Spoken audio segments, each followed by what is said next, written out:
Hello everyone, आज मैं आपको सर्किल एस और जेड के नियमों को बताने जा रहा हूं। सर्किल एस और Z, the consonants sound consonant S and Z are represented not only by the stroke S and Z। consonant S और Z को केवल स्ट्रोक से ही नहीं व्यक्त किया जाता है, बल्कि एक स्मॉल सर्किल से भी इसको रिप्रेजेंट किया जाता है। But also by small circle, ये small circle just initially the circle represents the light sound of S only. अगर शुरू में यह सर्किल लगता है किसी भी स्ट्रोक में, तो यह इनिशियल साउंड एस को रिप्रेजेंट कराता है। मतलब अगर शुरू में लगता है तो यह शुरू में एस को रिप्रेजेंट कराता है। मीडियली और finally it represents the sound of S और जेड। यदि यह बीच में लगता है या अंत में लगता है तो एस या जेड को रिप्रेजेंट कराता है। The sound of Z initially must be represented by the stroke Z. कहता है कि यदि स्ट्रोक जेड का प्रयोग शुरू में होता हो तो स्ट्रोक का प्रयोग किया जाएगा, ना कि सर्किल का। सर्किल का प्रयोग हमेशा शुरू में होगा, जो ओनली जब शुरू में होगा तो ओनली एस को रिप्रेजेंट कराएगा, बीच में एस या जेड को, और अंत में एस या जेड को। लेकिन अगर जेड को शुरू में पढ़ना हो तो हमेशा स्ट्रोक का प्रयोग होगा, न कि सर्किल का। Left and right motion. In this chapter the term left motion means the motion of the hand in writing the long hand letter. देखिए कैसे, the opposite motion being term the right motion, the circle S when standing alone in rhythm with the left motion. कैसे, अब देखिए for example, ये देखिए, ये right hand से निकला और लेफ्ट की ओर चला गया, ये राइट मोशन कहलाया एसपी। एसटी। इसी प्रकार एफएस, देखिए एफएस कैसे गया, लेफ्ट से गया और राइट की ओर एंड कर गया। उसी तरह टीएसटी और एनएस, देखिए एनएस कैसे किया, इस तरह से। The circle S is written. Circle S कहां कहां प्रयोग में आता है, कहा इनसाइड कर्व स्ट्रोक में इनसाइड लगता है। जैसे ये देखिए सेप्स, सेप्स, सूट्स,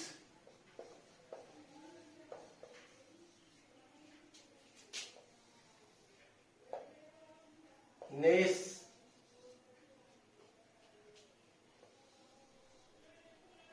मेस।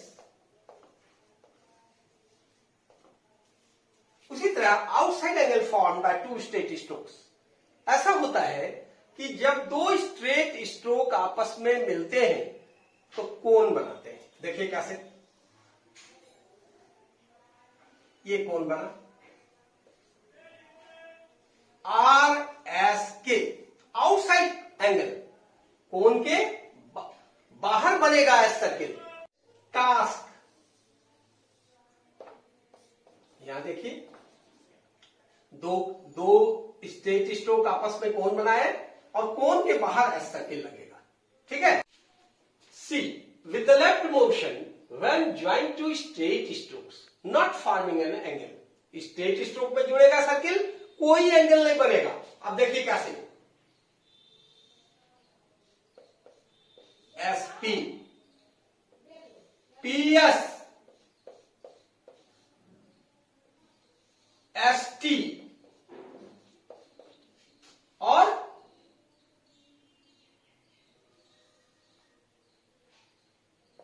टीएस। उसी प्रकार एसजे और फिर एस। यहां देखिए कैसे क्या क्या हुआ, राइट हैंड की तरफ गया और राइट से लेफ्ट बना, और इधर क्या हुआ, इधर लेफ्ट से आया और राइट की ओर एंड कर गया। इसी तरह सारे में आप देखिए इसी तरह का एंगल, और सर्किल का जो डायरेक्शन है वो और लेफ्ट साइड दोनों बनता है। कैसे? देखिए यहां पर राइट हैंड की तरफ मुड़ा, राइट हैंड से स्टार्ट हुआ और लेफ्ट की तरफ आकर एंड कर गया, और अंत में क्या हुआ? लेफ्ट से स्टार्ट हुआ और राइट की ओर आकर एंड कर गया। Initial circle is always read first. हमेशा इस बात का ध्यान रखना है कि हमेशा अगर एस सर्किल पहले आता है तो हमेशा पहले पढ़ा जाएगा। Final circle S is always read last. हमेशा अंत में अगर एस सर्किल लगेगा तो हमेशा अंत में पढ़ा जाएगा। And vowel sign is placed and read in relation to the stroke consonant and not to the circle। कहता है वॉवेल साइन स्ट्रोक कॉन्सोनेंट के रिलेशन पर डिपेंड करेगा। कैसे? देखिए ये हम पढ़ते हैं सैप, SAP, लगना क्या चाहिए था? नियम, पहले के नियम से कहते हैं, पहले के नियम में ए पहले वॉवेल होना चाहिए था, फिर एस होना चाहिए था और पी होना चाहिए। लेकिन यहां क्या कहता है?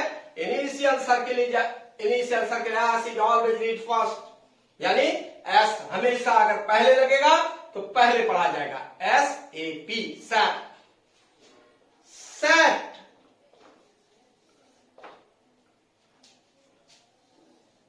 SIM,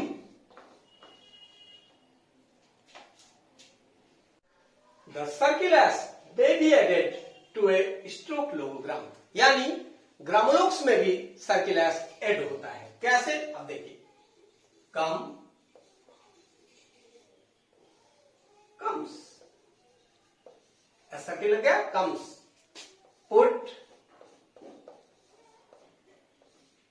puts. Stroke L and circle, when the stroke L immediately precedes or follow a circle which is attached to a curve, it is written in the same direction as the circle। कैसे? देखिए लेशन,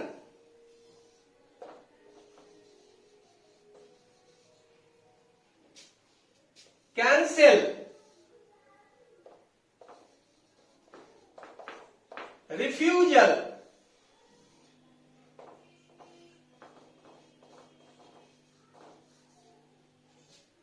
lightly sounded vowel में भी omitted. Light sound वाला vowel omit भी कर दिया जा सकता है, मे बी ओमिटेड। कैसे? अब देखिए पॉइजन, यहां देखिए ओ के लिए यहां पर वॉवेल लगाने की जरूरत नहीं पड़ी, हम लोग पढ़ लेते हैं। इसी तरह रिफ्यूजल,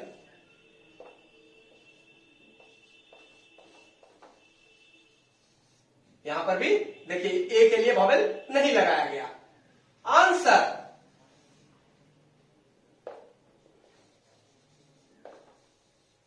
जैसे ये आर बन गया ऊपर, और आंसर देखिए किस तरह आर जो है यहां पर लगा करके इस तरह से इसको हम लोग आंसर, क्लियर।